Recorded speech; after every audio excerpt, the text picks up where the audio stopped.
Hello friends, அஸ்ஸலாமு அலைக்கும். இன்றைக்கி நம்ம என்ன ரெசிபி பார்க்க போகிறோம்னு பார்த்தீங்கன்னா, ஒரு சூப்பரான ஃபிஷ் ரெசிபி தான் நம்ம வந்து பார்க்க போகிறோம்.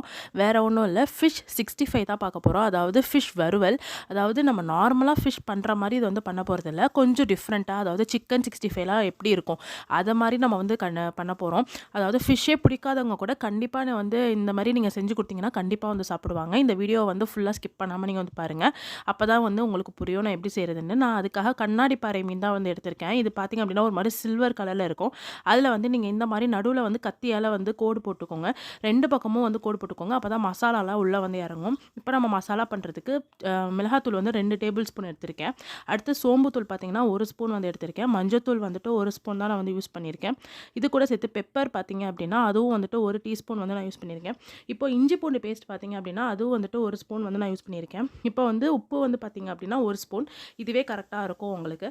இப்போ நம்ம அரிசி மாவு வந்து நான் எடுத்திருக்கேன். இது பார்த்தீங்கன்னா 2 டேபிள் ஸ்பூன் தான் நான் வந்து யூஸ் பண்ணியிருக்கேன். அது கூட கார்ன்ஃப்ளவர் மாவும் வந்துட்டு 2 டேபிள் ஸ்பூன் வந்து எடுத்திருக்கேன்.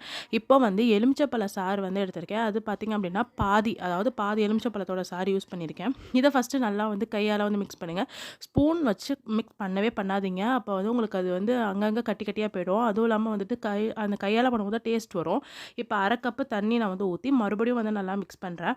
இது நீங்கள் வந்து மிக்ஸ் பண்ணிவிட்டு உங்களுக்கு தண்ணி வேணால் நீங்கள் யூஸ் பண்ணிக்கலாம் மறுபடியும். இப்போ நான் ஒரு 1/4 கப் அளவுக்கு யூஸ் பண்ணுறேன். ஏன்னா ரொம்ப திக்காக இருக்குது. ஸோ இப்போ நான் வந்து 1/4 கப் யூஸ் பண்ணி நான் மிக்ஸ் பண்ணுறேன். இப்போ வந்துட்டு எனக்கு கரெக்டான பதத்தில் வந்து இருக்குது. இப்போ நம்ம என்ன செய்ய போகிறோம்னா மீனில் வந்து இந்த மசாலா வந்து மேரினேட் பண்ணி வைக்க போகிறோம். இப்போ ஃபஸ்ட்டு மீனை வந்து எடுத்துக்கோங்க. எடுத்துகிட்டு மசாலா பார்த்திங்க அப்படின்னா 2 சைடும் நல்லா வந்துட்டு நிறையா மசாலா வந்து நீங்கள் கோட் பண்ணுங்கள். சும்மா வந்துட்டு லைட்டாக கோட் பண்ணிங்க அப்படின்னா அந்த மீனில் இருக்கிற அந்த பச்சை ஸ்மெல்லாம் எதுவுமே போகாது.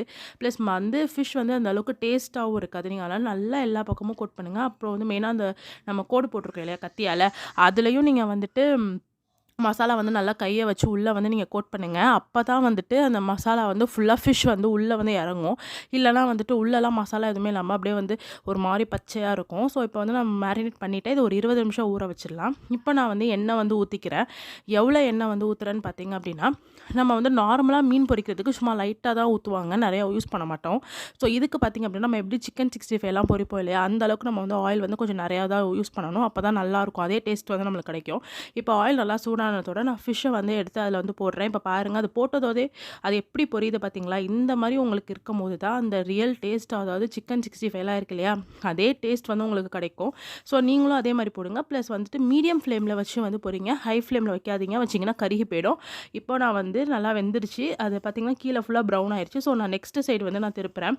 இப்படி பண்ணும் போது உங்களுக்கு மசாலா வந்து கொஞ்சம் கூட வந்துட்டு உதிரவே உதிராது. மசாலா மோஸ்ட்டாக நம்ம பொரிக்கும் போது உதிர்ந்து போயிடும். ஸோ அதனால் ஃபிஷ் பண்ணும் போது இப்படி பண்ணிங்க அப்படின்னா கண்டிப்பாக உங்களுக்கு வந்து மசாலா வந்து உதிராமல் அப்படியே சூப்பராக இருக்கும். இப்போ நம்ம எல்லா மீனையுமே பார்த்திங்க அப்படின்னா 2 சைடு வந்துட்டு நல்லா பொரிச்சு எடுக்க போகிறோம். இது எல்லாமே வந்து மீடியம் ஃப்ளேம் தான், ஹை ஃப்ளேமில் வைக்கவே வைக்காதீங்க. இப்போ நல்லா சூப்பராக வந்து ஃபிஷ் வந்து பொரிஞ்சிருச்சு. இது பொரியறதுக்கு பார்த்திங்கன்னா கரெக்டாக ஒரு 10 நிமிஷம் தான் எடுக்கும். அதுக்கு மேலே வந்து ஆகாது. இப்போ பாருங்கள், நான் 2 சைடும் நல்லா பொரிச்சு எடுத்துட்டேன். நல்லா வந்துட்டு ஆயில் எல்லாமே இல்லாமல் நான் வந்து எடுக்கிறேன். பாருங்கள், இதே மாதிரியே வந்து நீங்கள் செஞ்சீங்க அப்படின்னா உங்களுக்கும் இதே மாதிரியே மசாலாலாம் எதுவுமே உதிராமல் சூப்பரான வந்துட்டு இந்த ஃபிஷ் ஃப்ரை வந்து கிடைக்கும். இப்படி நீங்கள் செஞ்சு கொடுக்கும்போது எனக்கு ஃபிஷ்ஷே பிடிக்கல அப்படின்னு சொல்கிறவங்க கூட கண்டிப்பாக வந்து இந்த ஃபிஷ் வந்து ட்ரை பண்ணுவாங்க. நீங்கள் இந்த மாதிரி துண்டு மீன், அதாவது இந்த மாதிரி சதையாக இருக்கிற மீனாக நீங்கள் வாங்கினீங்க அப்படின்னா இந்த மாதிரி செய்யும் போது நல்லா டேஸ்ட் கொடுக்கும். முள் இருக்கிற மீனாக நீங்கள் யூஸ் பண்ணீங்க பொரிக்கிறீங்க அப்படின்னா அதுக்கு வந்து இந்த மசாலா வந்து செட் ஆகாது. ஸோ அதனால் நீங்கள் இது வந்து நல்லா துண்டு சதையாக இருக்குது, முள்ளே இல்லை அப்படின்னா நீங்கள் அந்த மீனுக்கு வந்து யூஸ் பண்ணிக்கலாம். அவ்வளோதான் ஃப்ரெண்ட்ஸ், நம்மளோட சூப்பரான பாறை மீன் வறுவல், அதாவது பாறை மீன் 65 வந்து ரெடி ஆகிடுச்சு. இது ரொம்ப ரொம்ப சிம்பிள் அண்ட் ஈஸியாக நம்ம வந்துட்டு சட்டுன்னு வந்து நம்ம பண்ணிடலாம். எங்களோட சேனலை இது வரைக்கும் நீங்கள் சப்ஸ்கிரைப் பண்ணலை அப்படின்னா மறக்காமல் சப்ஸ்கிரைப் பண்ணிக்கோங்க. அஸ்ஸலாமு அலைக்கும்.